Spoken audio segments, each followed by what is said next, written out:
Voilà, on s'en va de Carriacou. Il va y avoir 15 nœuds de vent établis. On porte nos vêtements de lumière. Contrairement à la Transat, maintenant il y a des gens autour, donc on est obligé de s'habiller.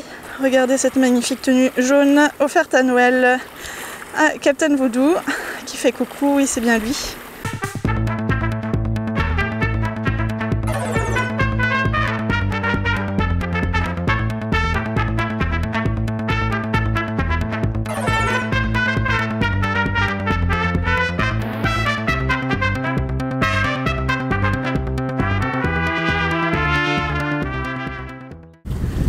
Et je dois admettre quelque chose, en fait hier on a parlé de l'endroit où on allait aujourd'hui, mais je sais plus à quel endroit on va aujourd'hui. Je sais plus si on va à Petite Martinique qui est une petite île à côté, ou à un truc qui s'appelle genre Bonaparte's Rocks, ou un truc comme ça, qui serait une autre île, pas très loin mais un peu plus loin.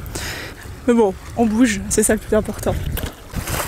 Cette eau est si turquoise.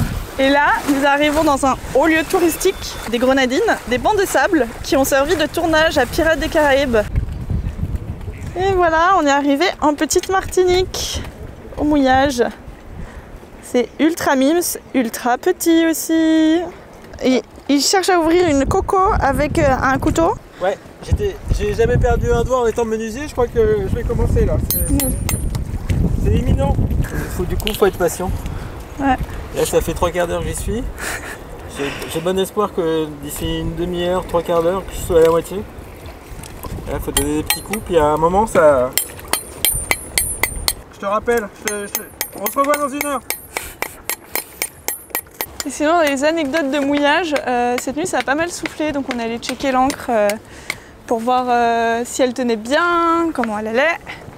Et en fait, Alex s'est rendu compte que la chaîne contournait un rocher et du coup elle faisait un gros coude. Mais du coup, on tirait pas sur l'ancre, mais genre sur ce coude. Du coup, j'ai plongé pour aller la décrocher. C'était quand même assez profond, genre à 6-7 mètres. Allez, tiens, maman, tu me demandais.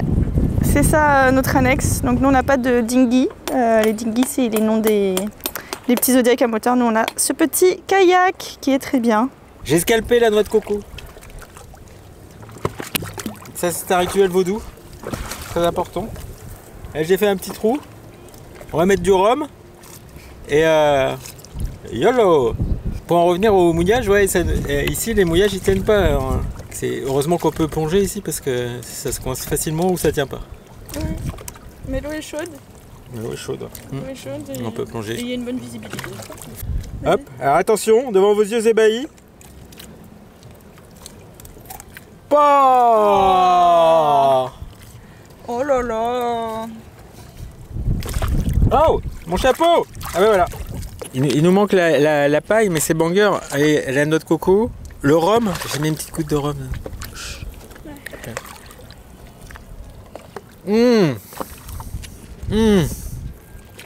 Attention, test.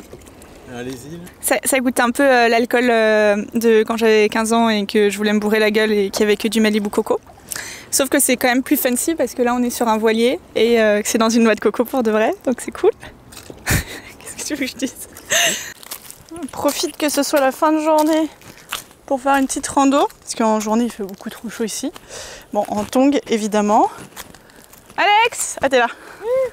Je crois qu'on arrive en haut du piton de Petite Martinique. Oh. Non, on n'arrive pas? Nous, en fait, on doit aller encore là-haut. Ne vous inquiétez pas, il y a Captain Voodoo qui arrive. Dans la souffrance, la peine, l'essoufflement, la force, le courage. Et voilà, on est arrivé en haut du piton. Ça va? La vue, en fait ils ont oublié de couper les branches, du coup on voit pas grand chose de côté ouest. Côté est, honnêtement on avait une meilleure vue 20 mètres plus bas.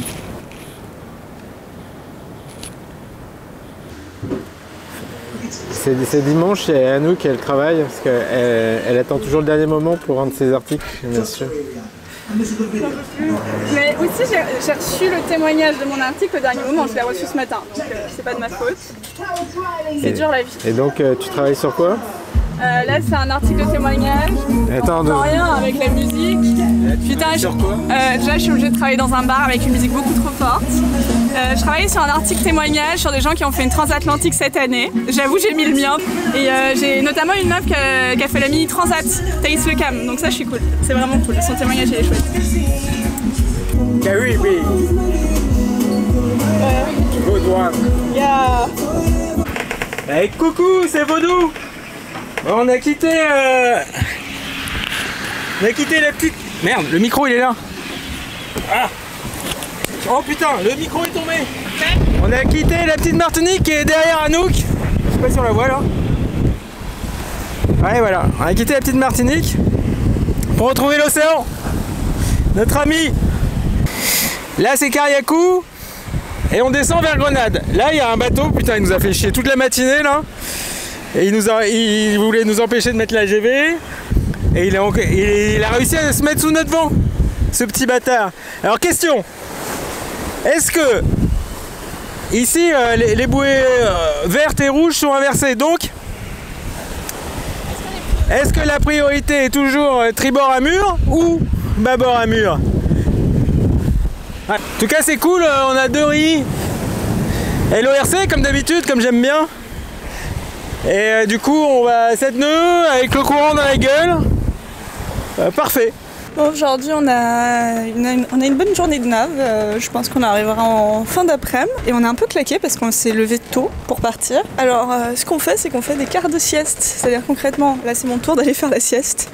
Et il y a Alex qui surveille que tout se passe bien. On le voit là en train de regarder sur son portable. En fait, il regarde le cap, ce qu'on fait, la carte, parce qu'on a de toute façon pas de réseau, vu qu'on n'a pas acheté de carte SIM, mais on a le GPS.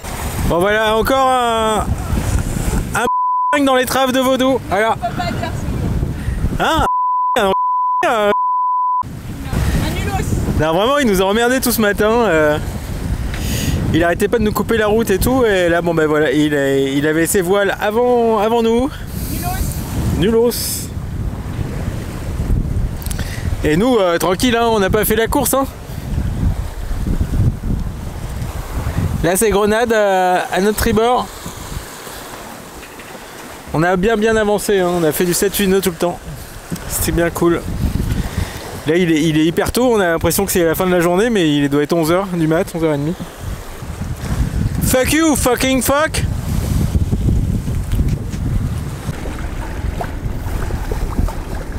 C'est vrai qu'en bateau on a souvent de la casse, donc on est habitué à réparer un peu tout le temps des trucs. Et là par exemple je viens d'aller dans la cozy zone qui sont aussi les toilettes.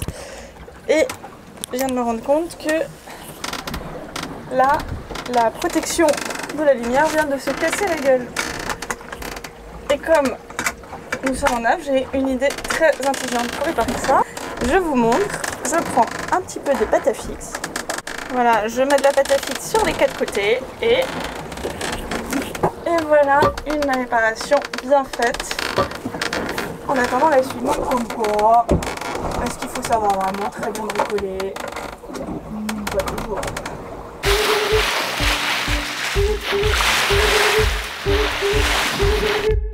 Avec Vaudou-sur-Mer, on trace les pères sur un train d'enfer. Les dieux le poussent, l'océan est sa source, c'est Vaudou of Cure. Bon, on est arrivé hier à Grenade. Là, on voit pas trop parce qu'il y a le taux jaune, évidemment. Ça ressemble à ça. Honnêtement, c'est pas le coup de cœur. Il y a un aéroport juste à côté du mouillage. Il y a un avion qui est passé à 4h du mat juste au-dessus de nous. Ça nous a réveillés. Donc voilà. En plus, c'est ultra américain. Il y a plein d'Américains.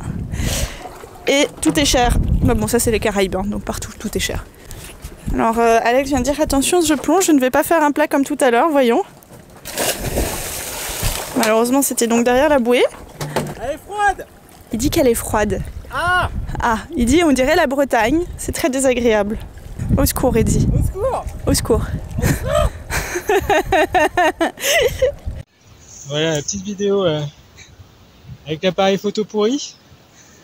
Mais c'est qu'on est parti en rando. On est au point le plus haut de Grenade. Voilà. Avec le lac qui s'appelle Grand Étang. Grand Étang. Et la végétation est luxuriante. Et là, on est au sommet. Coucou, c'est Vaudou. Je suis sur la table à cartes. C'est pour montrer un truc, mais du coup, je vais monter la table à cartes. C'est une table à cartes tout à fait traditionnelle. Avec une ouverture pour mettre les cartes. Évidemment, il n'y a plus de cartes puisqu'on est tous GPS maintenant. Enfin, j'avais des cartes papier de France, hein, mais Monde, j'ai pas acheté. Ce qui est dommage, c'est que les cartes papier coûtent un bras. Donc du coup, pas de carte papier, que du GPS. Mais alors, j'ai 4 ou 5 GPS différents au cas où il y en a un qui tombe en panne. Donc il y a de la redondance à donf dans les GPS. Et vraiment bravo à ceux qui naviguaient sans GPS, parce que je navigue vraiment un peu à l'ancienne, mais sans GPS, putain, comment ça devait être dur. Donc, il y a la VHF, que j'utilise rarement. Là, il y a le Merveille que j'ai acheté il y a un peu plus d'un an, pour faire les grosses naves, quoi, en solo, parce que plus de 2-3 jours à naviguer, à regarder toutes les 20 minutes dehors, c'est juste pas possible. Alors que le Merveille, c'est vraiment merveilleux. S'il y a un cargo près, ça te le dit, donc voilà, ça permet de dormir tranquillement. Enfin moi en tout cas, ça me permet d'être serein. Je sais qu'il y en a ça suffit pas, mais moi ça me suffit. Le Garmin, de la mais c'est la nanomètre, qui ne fonctionne plus depuis les Açores. J'avais acheté un anémomètre neuf avec un pilote neuf, le tout cher pour être sûr que ce soit OP, et l'anémomètre me lâche au bout de 2 ans. C'est court. Pilote, télécommande de pilote. Donc ça, en solo, c'est incontournable. Truc électrique, la tableau électrique, très sommaire, très efficace. Rudy, l'ancien propriétaire, l'avait refait. Formidable. Mon grand-père paternel, Daniel, qui est là, qui avait c'est un peu l'âme du vaudou, de vaudou. Bref, voilà, le tour de là. Donc, je coupe, et là, bon appétit bien sûr. Maintenant, on revient aux choses sérieuses, parce que bon, la voile, hein, ça va bien 5 minutes. Je vais vous présenter ça, là. Clac. Mais qu'est-ce que c'est que donc ça, comme ça, c'est ouvert. J'en ai déjà ouvert un. C'est comme ça, on dirait un gros abricot. Et à l'intérieur de ça, il y a ça. Là, c'est là. Et ça. Oh là là, qu'est-ce que ça sent bon. D'accord, en fait, on était en train de se balader. Et il y a un vieux qui ramassait ça. Et je lui demande ce que c'est. Et il me dit ouais, je dis pas tout de suite. Et parce que vous allez voir, le truc, on en avait vu par terre. Et ça ressemblait à rien. Enfin, ça fait peur. C'est magnifique, mais ça fait peur. Alors, je coupe celui-là en deux, en direct. Clac là. Alors, attention. C'est le mot. Oh là là, qu'est-ce que ça sent bon. Je viens juste de l'ouvrir. Il y a une odeur. Et là. Donc voilà. Et quand tu vois ça par terre, et ça là, ça devient noir assez vite à la lumière, là, les petites lignes. Donc quand tu vois ça par terre, t'as pas envie de le ramasser, hein, le truc rouge. Donc c'est de la noix de muscade. Voilà. C'est dit. Mais c'est terriblement fort. Mais de toute façon, la noix de muscade, c'est fort. Donc voilà. Je vous présente la noix de muscade. Il y en a partout ici à Grenade. Ça aurait pas dû s'appeler Grenade, mais muscade, hein, le bled. Voilà. C'était Vaudou pour vous. Bon appétit, bien sûr. À la prochaine.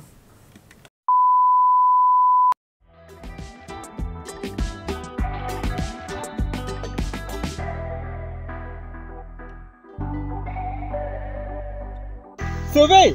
Grâce au miel de Lisa, je m'échoue avec joie!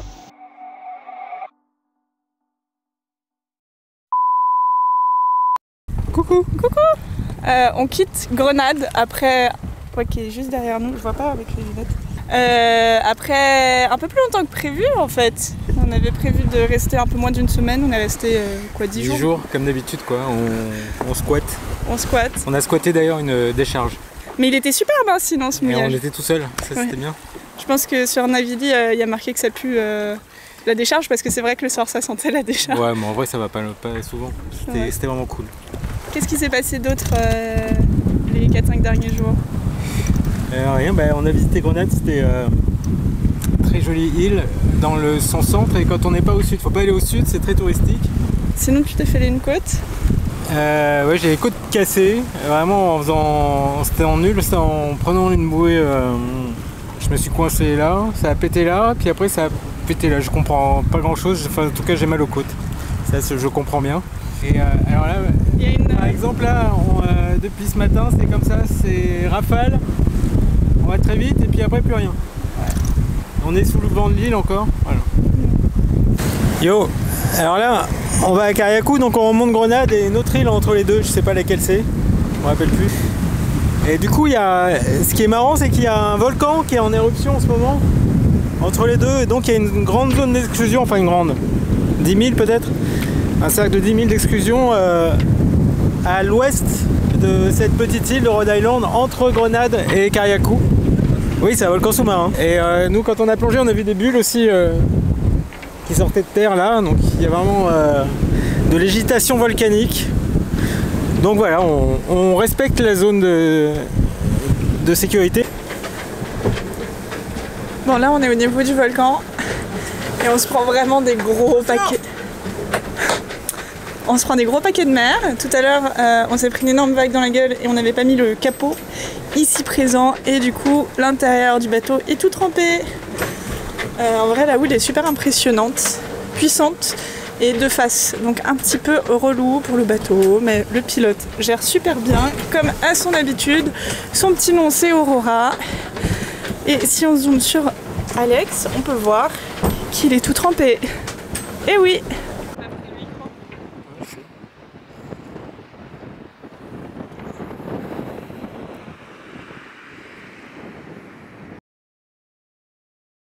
Petit tutoriel vie à bord. Alors qu'est-ce que la coupe de doigts? Deux doigts tu coupes. Deux doigts tu coupes. Bon, je vais faire que les extérieurs parce que t'aimes bien quand j'ai les cheveux un peu longs dessus, donc je vais garder une petite touffe comme ça là, et je vais me rafraîchir les tempes. Ouais. Le tout sans miroir sur le pont du bateau, au ciseau. C'est bien. On y croit.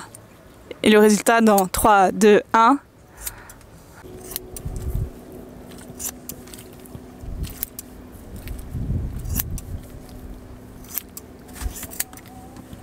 T'es à l'aise avec ce que tu fais?